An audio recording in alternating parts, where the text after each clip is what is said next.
For years, I considered Final Fantasy to be the definition of JRPGs. But in 2019, my opinion has shifted thanks to two games, Romancing Saga 3 and SaGa Scarlet Grace Ambitions.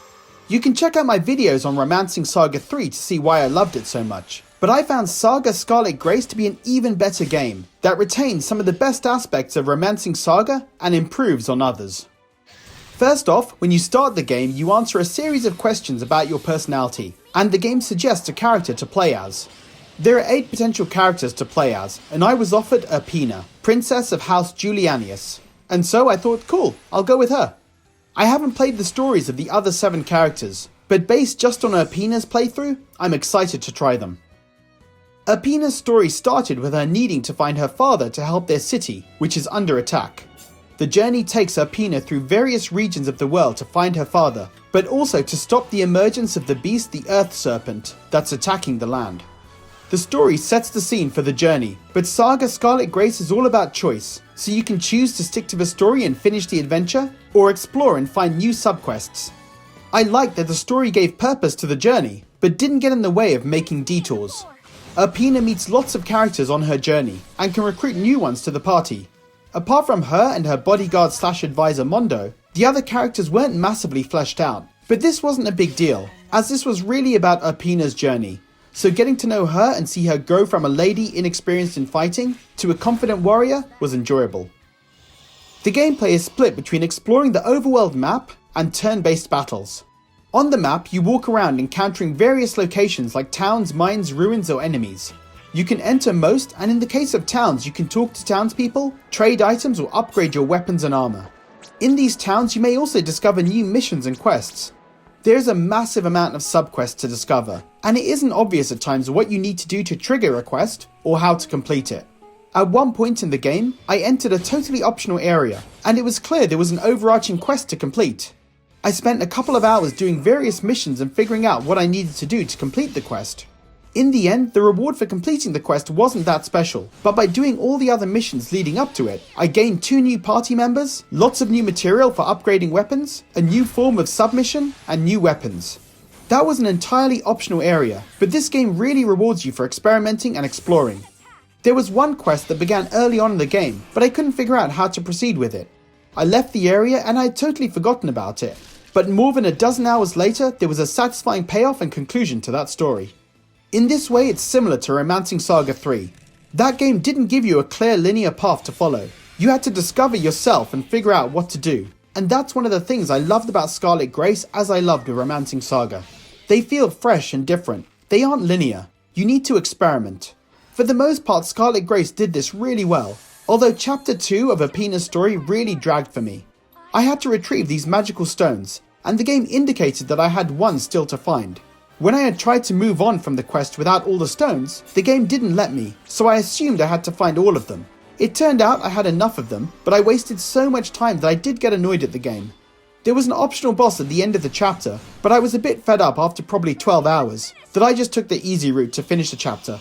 On the plus side, I did find new party members, and did a lot of upgrading of my weapons and armor, but that section of the game was frustrating. The next chapter was the game at its best again, with exploration and discovery, new quests and new monsters to battle. I could have finished chapter 2 much sooner, but I didn't know what I was doing. Feel free to message me on Twitter by the way if you're in a similar situation, and I can give you advice to make it less of a pain.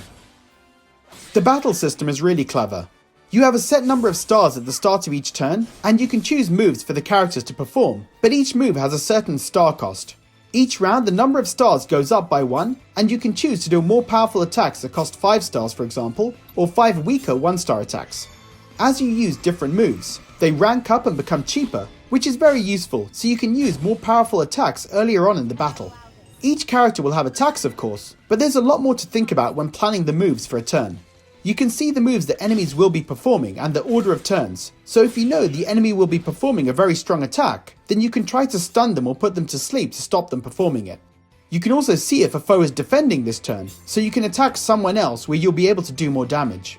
At times the battles felt a bit of a game of chance, because the damage you do and whether you get afflicted by poison or sleep is a bit random. So each time I finished setting up my moves and hit start, I would be holding my breath and hoping the enemy didn't land a super powerful move or disrupt one of my spells. The battles get super difficult and enemies scale as you level up, so there's always a good level of challenge. At the end of each battle, your party's HP may increase, and characters may go up a weapon skill level. This leveling is not like a traditional RPG where there's a clear experience system and you can tell how many points you need to level up. HP and weapon skills goes up seemingly at random, but I found for my core team, because I used them a lot, they were leveling at a good pace. In order to manage battles, you also have to upgrade your weapons and armor regularly. This is done at blacksmiths in towns, by using crystals and items acquired from battles. When you enter a battle, you're told of 3 conditions to obtain extra rewards. For example, if you put a foe to sleep, you may gain extra crystals. Paying attention to these missions in battles added another layer of strategy, to try to figure out which characters to choose for the battle and how to meet that condition. You use 5 characters for battles, but your party gets pretty large as you progress in the game. I'm sure I missed out on acquiring some new characters, but I just didn't figure out how to get them. There was a decent variety to the characters too in their strengths and weaknesses. You may have 2 people that use the same weapon type, but their moves may be very different, making it more of a conscious choice which one to pick. If a member of your party falls in battle, they lose a life point. Each have a certain number of life points, and if they lose them all, then they need to recover for a while before they can be used again. Fortunately, life points can be recharged, just by having the character sit out on a few battles. The battle system is surprisingly deep, far more so than in Romancing Saga 3. I thought being able to see your enemy's moves would make it easy, but the game forces you to balance what you can do with the number of stars available, and I found at times the fate of the battle could completely change based on one bad round if I didn't pick my moves and targets just right. The graphics are brilliant. It looks great on the Switch screen. I love the overworld that looks like a Japanese painting with areas popping up as you walk around the map, and the battle graphics are detailed and colourful with a good variety of areas and enemies. There was a bit of slowdown at the start of battles and when performing flashy moves, but these weren't major and didn't spoil the game. The music was also excellent. I found it really set the scene of the game, and the overworld music and the battle music were both highlights for me. There's very little negative I can say about Scarlet Grace. I love the deep battle system, the art of the world, and the sense of discovery that you get from exploring a new area. Having only played one storyline, there's still so much for me to do in this game, and I'm looking forward to come back to see the next story unfold. Chapter 2 did overstay its welcome, but knowing what I know now, I could finish it in around 4 hours for my next playthrough. For RPG fans, this is a must play. It's without a doubt my RPG of 2019, and in my opinion, the best RPG I've played on the Switch.